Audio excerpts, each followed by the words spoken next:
You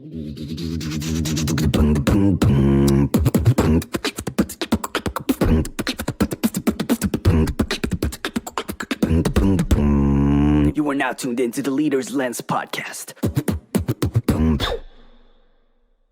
We are back here at the Leader's Lens podcast with my good friend, Gabrielle Blackwell. I have a meeting every Wednesday, me, Gabrielle, LQ, and Hiba, called the Writers Room. And it's my favorite part of every week. Just a bunch of writers and they're geeking out, talking about our craft. We're all in the world of leadership and people development as well. So we have that extra layer in common. But I appreciate you. I'm glad we can have you back on the podcast. I appreciate you too, and I'm glad to be back. Thank you for inviting me. The first episode, I called you the wrong name, and the fact that we still talk and that you haven't blocked me from all socials, I just want to thank you for that. And I appreciate the humility and the second chance that I was given to be a good friend and support, because I am a big fan of your work and I appreciate everything that you do. Well, thank you, Jacob. I've moved on, I've evolved as a person, and so, just be glad that you met me at this stage of my life. Okay, we're in a good space. We can have a little graciousness. I love it. Yes. So a few days ago, you made a post on LinkedIn that I wanted to dive in. It's about the things people recognize as leaders. And I do see this go the wrong ways where managers, they recognize the wrong things, which reinforce the wrong behaviors. I think especially in sales organizations, we see this when the only thing that people are paying attention to is the end goal and not how do we achieve this goal. But what do you see? I guess what are the mistakes you see people make? Let's start there. Yeah, I think I'm going to give a shout out to my mentor, Kevin Dorsey, KD. And one of the things, this must have been a webinar he was on, and he was talking about the importance of recognizing the behaviors that you want to see regardless of the result. So if we're only focusing on the results alone and we're not really paying attention to the pathways to get there, a couple of things can happen. Number one, someone might be on the path of progressing towards achieving those results, and every moment they haven't achieved that result, they're freaking out. They're full of anxiety. And that's not going to be something that's conducive to sustainable performance. And then on the other side of that, though, you might have people who have really poor behaviors, really poor practices, but they somehow figure out some way to be successful. I'm a sales leader, and so one of the things that can happen is someone just goes, all right, I'm going to spray and pray everybody in my book of business. I'm going to get a couple ops here and there. I'll get some deals, and therefore my way works. You fast forward some time and you realize they've burned through their entire book. They've gone on everybody's spam list as well, and now they are royally effed. So making sure that you understand what are the set of behaviors or string of behaviors that are needed to be demonstrated to achieve that result, and then making sure that people are kind of aligning to that and providing that positive reinforcement. This is what enables the people on your team to be really successful over the long term. I think especially with the current generation of workforce who grew up on video games, right? There's this immediate, I do this thing, I am rewarded for it immediately. So we are kind of trained to look for that. And so if you're doing the right thing and not getting the result you want, it's really easy to assume that what I did was wrong. I got to change the path. So as leaders, we can reinforce that. You're doing the right thing. It just is going to take consistency, probably some slight tweaks, but the core of what you're doing is right. Stay on the path to give them that motivation to keep trying, not quiet quit, not actually quit, not start calling out for work because they're just overwhelmed and anxious that they're not getting the results that they need to keep their job. 100%. So how do we do it? How do we shift that lens? And what's the right way? What should people be doing? So I've known about situational leadership for a few years, and the company that I work for, Culture Amp, we went through a training. Our head of sales, or one of our sales enablement heads, came in and did a workshop on situational leadership. And one of the takeaways that I got from it was this idea of you really want to show your people how to do the work, right? And then you want to give them opportunities to practice doing the work. And these two areas, I think, are the most key when talking about you really want to reinforce the right behaviors. So, because what this requires you to do as a leader or as a manager is to understand, like, what does it take to actually be successful and to net this result? Because if you have no idea, like, what the processes are, what the workflows are, what the steps are, number one, you're never going to be able to really coach your people on how to get to that result. Secondly, the only thing that you'll be able to drive and reinforce is the result because you don't know anything else. And I think the worst case scenario of all this is without having a true understanding or some level of familiarity of what it takes to be successful at this one task, you risk like making decisions that will actually make it way harder to be successful in your environment. So I think that's kind of where you want to start. So first and foremost, you really want to show your people how the work needs to be done. And then the second part in terms of coaching or giving people the opportunity to practice, and this might look like a shadow session or a side-by-side. So again, for the role that I'm in, maybe one of the things that I really want to do with my folks is show me how you find your target accounts, right? If we're in a remote setting, just pull up screen share and show me your screen. If we're sitting side by side, right? Like just pull up your laptop and like, let's see how it goes and allow the person just to show you how they go about the work. If you already have an understanding of ways to make it more efficient or more effective, you can give them that feedback. Or if you have somebody who's new to the process who might be feeling a little bit insecure because they just don't know if they're doing it right or not, they don't know if the process works yet, you can offer them affirmative feedback. So like, hey, Jacob, you're doing great. So even if you're like, I don't know if this is the right thing to do, it's like, no, you're doing exactly what you need to do. And you want to get them to continue to do that until both your person or your employee, right, and you feel really comfortable in what they're doing. And then they're now doing things all on their own without the need for you to affirm them along the way. So I think this whole piece around like, let me kind of show you how to do it. Let me tell you like when you're doing things right, when you're kind of off the track, and then you now show me, like that's a really, really nice flow to make sure that people are aware of what they need to do, how they need to do it, and they're also being given the opportunity to work through any kinks that might come up. I love it. And something that I feel like is valuable to take away from that initial coaching session is that really the focus of that is you want to set yourself up for success to be able to recognize them. You want them to really understand with complete clarity and have confidence in their ability to execute in this thing that you're asking them to do so that you can follow up, observe them do it, and then make a big deal, recognize like, hey, you did it. You want that to be the message. Like you're on the fence about it. You're a little hesitant to jump in, but you did it. You did a great job. Like keep doing that. And if you can do that, like have people leaving that with that feeling, this person believes in me, I can do hard things. You're going to create problem solvers on your team. That just sort of focus is going to have benefits in a lot of different areas beyond just that action that you're focused on in that moment. Yeah. And I think there's also something here about like when you're able to demonstrate some level of, it doesn't have to be full on technical mastery, but some level of familiarity or proficiency, I should say, in the task that you want your people to do, that will imbue a greater sense of confidence from your people in you. So I know if I am in my role and I go to my manager and I say, hey, listen, I know you want me to do this thing and I'm really running into some big challenges and this is where I need your help. And my manager goes, well, I don't know what to do. I'm like, well, what the hell? And you're going to hold me accountable to something that you yourself don't even know how to do or understand what's going on, right? Or even to the other, like the worst case scenario is you roll something out that's actually not applicable to the work that your people do and their style of work as well. That's one of the easiest ways to lose trust from your people. The competence piece, right? I can't remember who said it, but they said trust is is character and competence. Like you have to have both. You have to act with integrity. You have to do the things you say you will, but you also have to show that you're competent in your role and you're able to actually do the things that you're saying you're going to do. So yeah.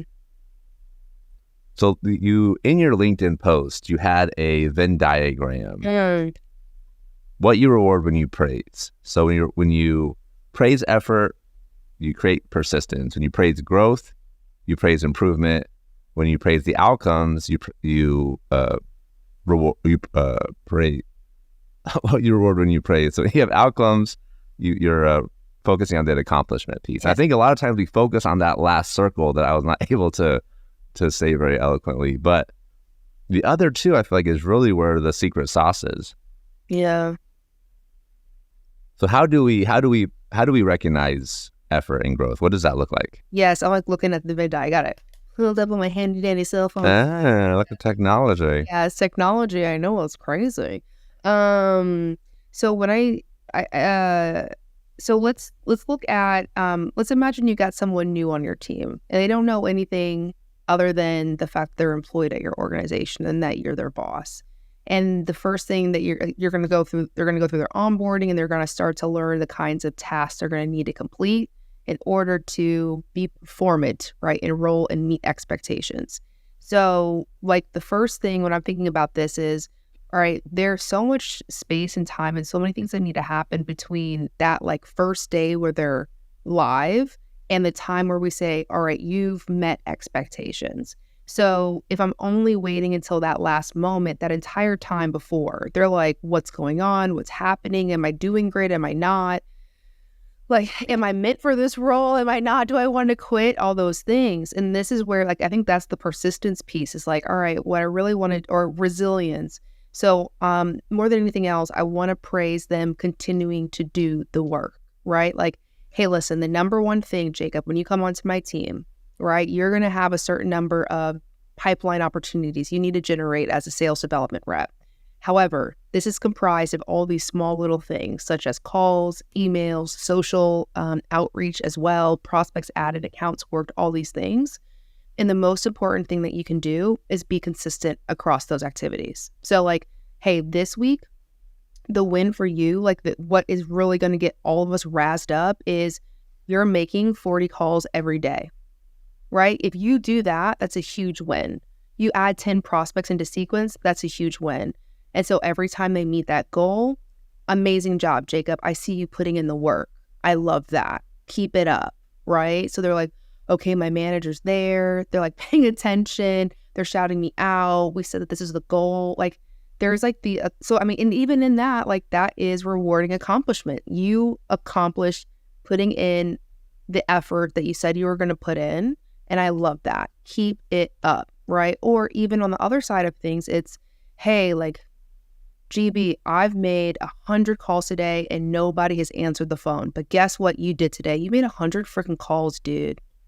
That is insane when everybody else is averaging like 40. Phenomenal. Like, it's literally only a matter of time before you get that one next call. So like, even if things didn't work out the way you wanted it to from a results standpoint, the fact that you were disciplined enough and consistent enough to put in the work and then some, that's a win in and of itself. So like, seriously, way to go. So I think these are little tiny things. Like these are things that are in your control. You controlled them, you hit it, you're getting all the praise. And that's going to inspire someone to go, okay, cool, I can do it again, right? And again. And even if I don't get that win, my manager's still cheering me on. So I think that's on the effort front. When I think about the growth front, I also will share with people like, hey, listen, the work that you do in your first quarter is going to be different than the work you do in your second quarter. And it's going to look much different in your fifth quarter working with me because you are going to be growing. So let's not trip about you getting everything perfect on your first call. The most important thing is that you have the call, even if it blows up in your face, you did it. And then from there, what ends up happening is we can listen to your calls, we can coach on the objections. And what the win is maybe today it takes you 20 calls before you get that one meeting booked. So a win for us is it takes you 19 calls to get one meeting booked. Like literally 1 degree of improvement is huge because it's going to add up over time. So that's when we think about like the effort and the growth and the different ways that you can do this. One is like purely task-based, right? And the other one is more about, hey, longitudinally, as long as you are like moving upwards, even if this week it doesn't feel like it, literally trust the process and trust that these gains are going to net into something really big for you. I think also just realizing that development and growth, it is a process, right? If we're focused on more calls, more quality, changing all these things all at once, it's going to be overwhelming and people are just going to be like, I can't do this. I'm not a good fit. They're going to, even if they want to do a good job, right? They're going to be stressed. But if we can build off strengths and then just focus on one thing at a time. So first, let's just focus on the volume of calls. You're doing 50 this week. I know you can do a lot more than that. Like, let's set a more ambitious goal. Let's get there. Then let's focus on the quality, right? Like one thing at a time where we can consistently recognize like, hey, we're getting there. We're taking chunks at this. We're making the changes that we need to make. You're doing a lot of things right. Like we're just going to keep making these small changes to get better and better. So people feel like it's possible and they start getting the wins. They feel recognized. And you called on it earlier where my manager notices me, which is another miss I think a lot of managers just have, is doing a bad job and a good job feels kind of the same because your team isn't getting the attention from you. They feel like you don't care either way. So it's easy for people to, start developing bad habits and just eventually just disengage.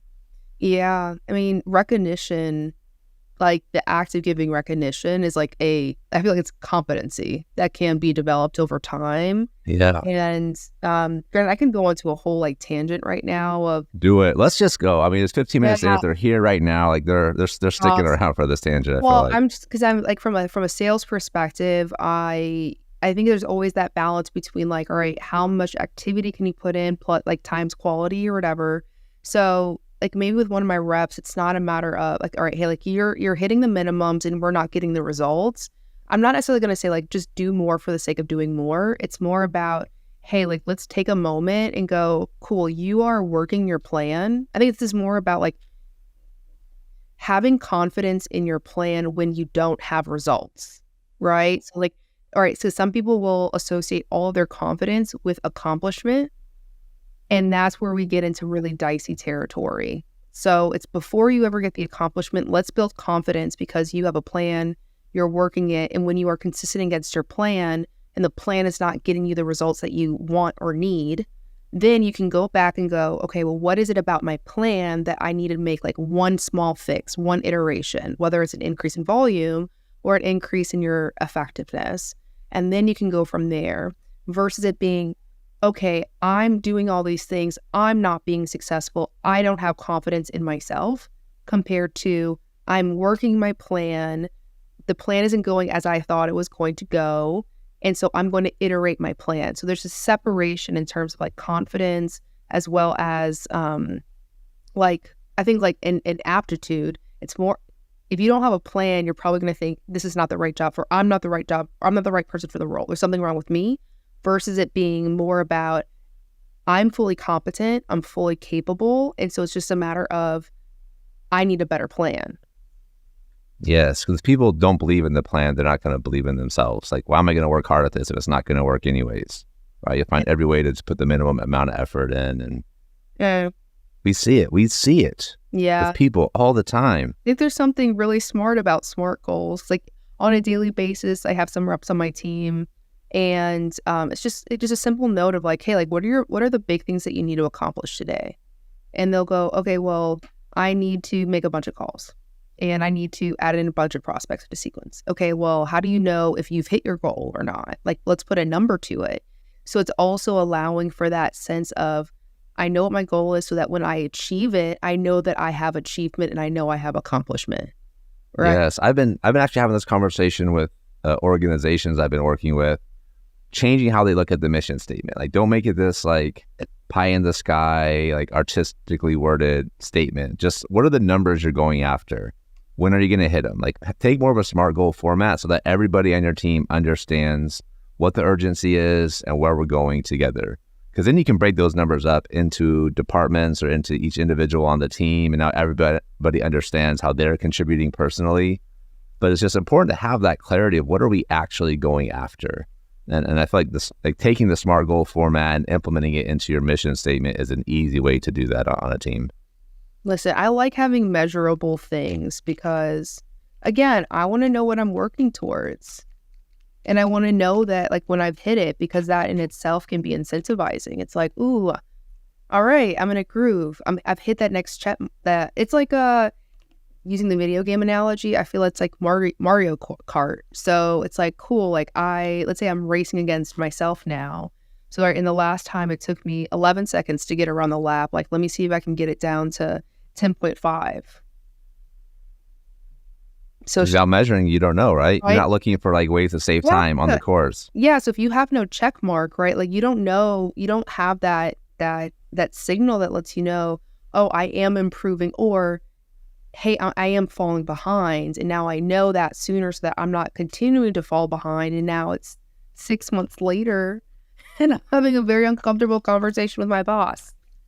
Absolutely. And I think for some people, so I used to fall into the trap when I was working with a team, like we don't need goals. We just need to focus on things we're doing and the numbers will come. But then I realized that there are people that don't operate that way. There are people that need to have that number that they're going after. They need to have this goal and they're going to figure out how to get there. And I can help them in giving them feedback and just how they approach their work.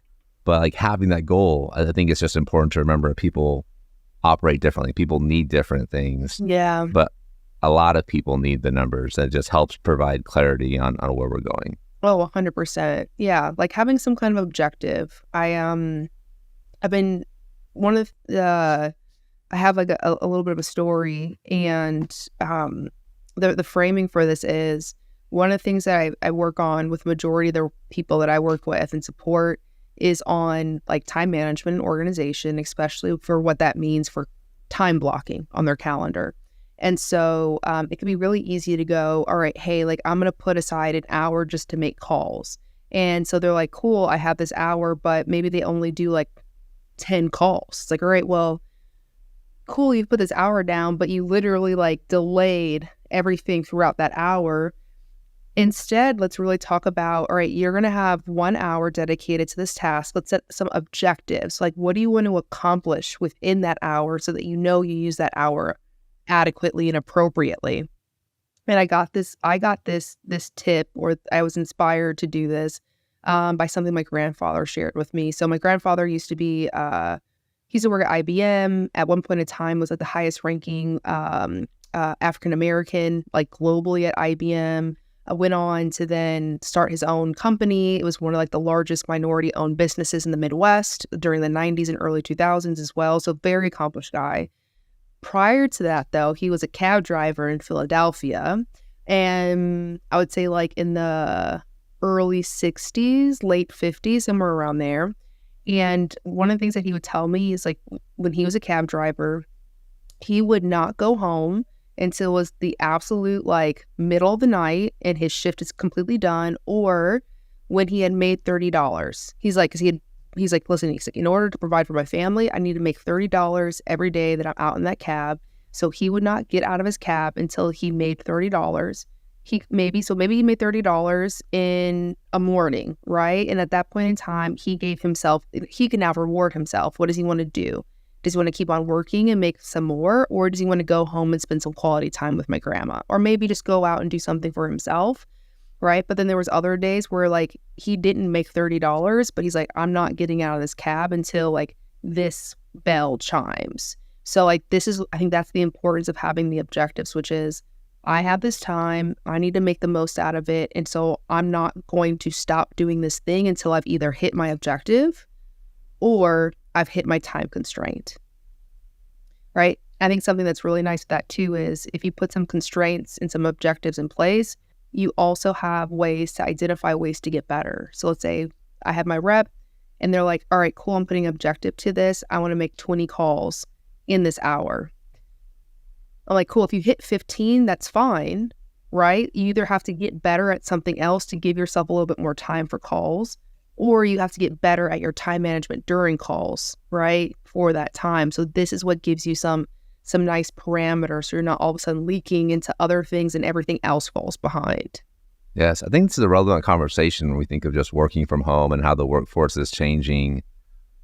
Like there's no law that requires us to keep people there for 8 hours a day, right? Like how does it shift if we make that, if that's not the goal, right? Because essentially we're setting the goal at work 8 hours. But what if we shifted that into like, here's the things you need to accomplish. If you get it done in 4 hours, peace. Enjoy your afternoon with your family, or go to the park or whatever your thing is. But no, I think that's a super relevant conversation. I love that you bring up like that just being another benefit of having measurable outcomes predefined and having your goals. Yeah. I mean, creating your own reward system. We're talking about recognition. like it's powerful for us to have our own reward systems that we're creating for ourselves as well, especially as leaders, because sometimes it can feel like we're just looking out for ourselves. Yeah, definitely. So I took a tangent from your tangent. So we're just in tangents. We love tangents. Let's go. That's what we do on podcasts. It's just like the stream of conscious thought. We just keep it moving.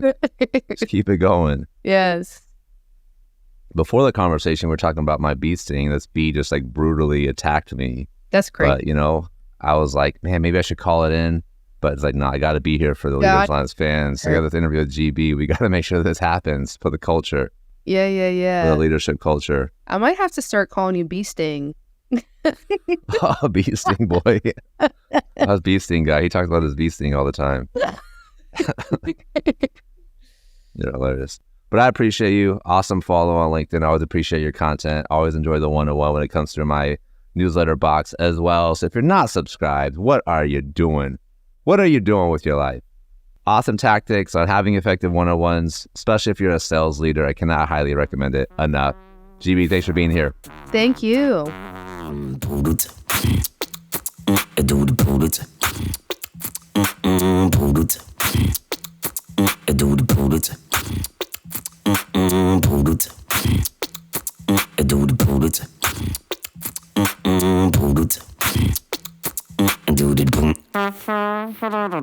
Do